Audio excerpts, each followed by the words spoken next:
Welcome. We're here today from Back to Your Roots Herbs, and we're really excited to talk about a truly fascinating South African herb with you. That's right. We're looking at Kanna, or Sceletium tortuosum, as it's known scientifically. It has such a rich history, and today we're going to focus specifically on the positive aspects and, the potential benefits that come up in the material we've reviewed. Absolutely. We think you'll find it quite interesting.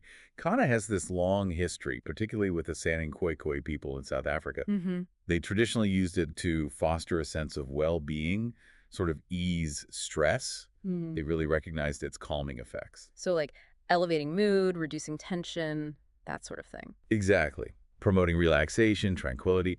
And it's pretty remarkable how modern research is now looking into these exact uses, exploring its potential for improving mood and, well, promoting happiness. Yeah, and isn't there a traditional name for it? Kougoed? Yes, Kougoed. It means something to chew. Right. That really gives you a picture of how they used it, doesn't it? Just part of daily life.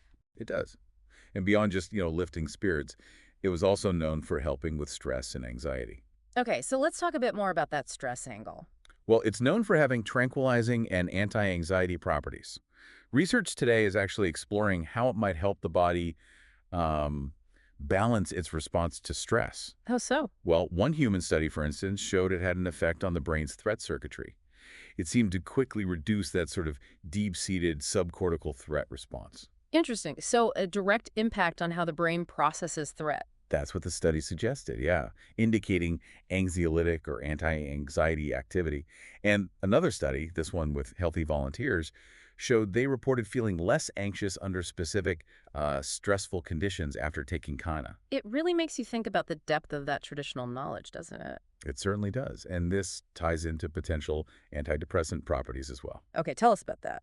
Well, the sources suggest it improves mood and shows characteristics associated with antidepressant activity. Hmm. There are key compounds involved: Mesembrine, Mesembrinol, Mesembrinon. Right, I've heard of Mesembrine. Yes, Mesembrine is thought to be a key player. It acts as a potent serotonin reuptake inhibitor, an SRI. SRI. So, like medications used for depression, how does that work simply? Basically, it helps keep more serotonin, sometimes called the feel-good chemical, available and active in your brain for longer. Okay, makes sense. And research has found various alkaloids in Sceletium tortuosum that seem relevant in contexts of clinical depression. Studies point towards selenium extracts having these calming, anxiety-reducing effects. So being a stress reliever, mood lifter, maybe even a mild sedative, it all points towards it being a candidate for supporting emotional health. Precisely. And there was even an animal study that demonstrated antidepressant-like activity from these mesembrine alkaloids specifically. That's quite compelling. Okay, so moving on slightly, our information also mentions Kanna and cognitive function, how we think. Yes, that's another fascinating area. Early research suggests it might actually support cognitive functions, things like mental focus and motivation. Focus and motivation. And traditionally. Traditionally, there were beliefs it could strengthen memory. Interesting. Is there a proposed mechanism for that? One idea involves the inhibition of an enzyme called acetylcholinesterase, or AC. Selenium extracts seem to inhibit this enzyme. And why is that important? Well, AC breaks down acetylcholine, a neurotransmitter crucial for learning and memory.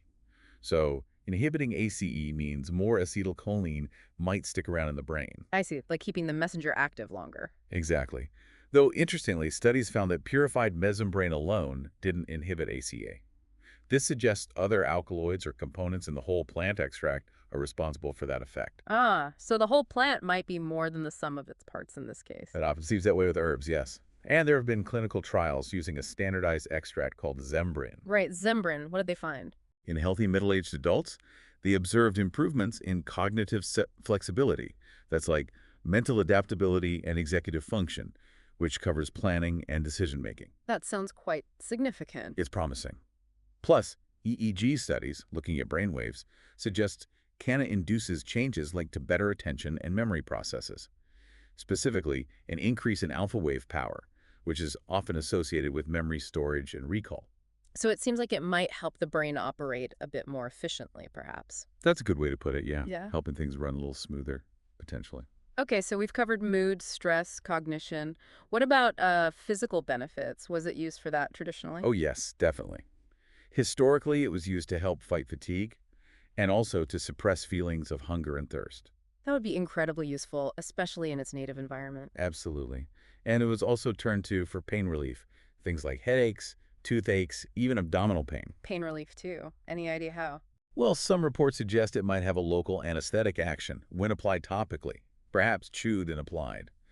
And modern research is uncovering, a whole spectrum of potential therapeutic uses. Such as? For instance, certain alkaloids in Kanna, the Mesembrine types, have shown antimicrobial properties in lab studies, fighting microbes. It really is quite versatile, isn't it? One plant, so many potential areas of support. Really seems that way. And finally, what about sleep? Does it factor in there? Well, some clinical trials have noted improvements in subjective sleep quality.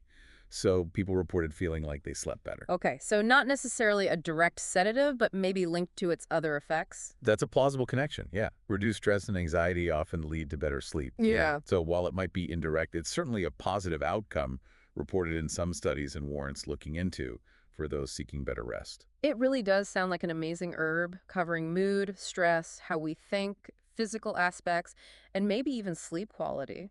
It certainly has a lot of potential benefits suggested by both its long history of use and the emerging scientific research. It's genuinely quite inspiring, actually, seeing that alignment between tradition and science. We really hope exploring this with us today has given you some valuable insights. Perhaps it's even sparked a personal interest for you in learning more about this remarkable plant. We hope so too. It's a fascinating subject. If you'd like to explore Kanna further or learn more about Back to Your Roots herbs, please do visit our website at www.backtoyourrootsherbs.com. And you'll find a direct link specifically for Kanna right there in the description below this recording. Thanks for tuning in.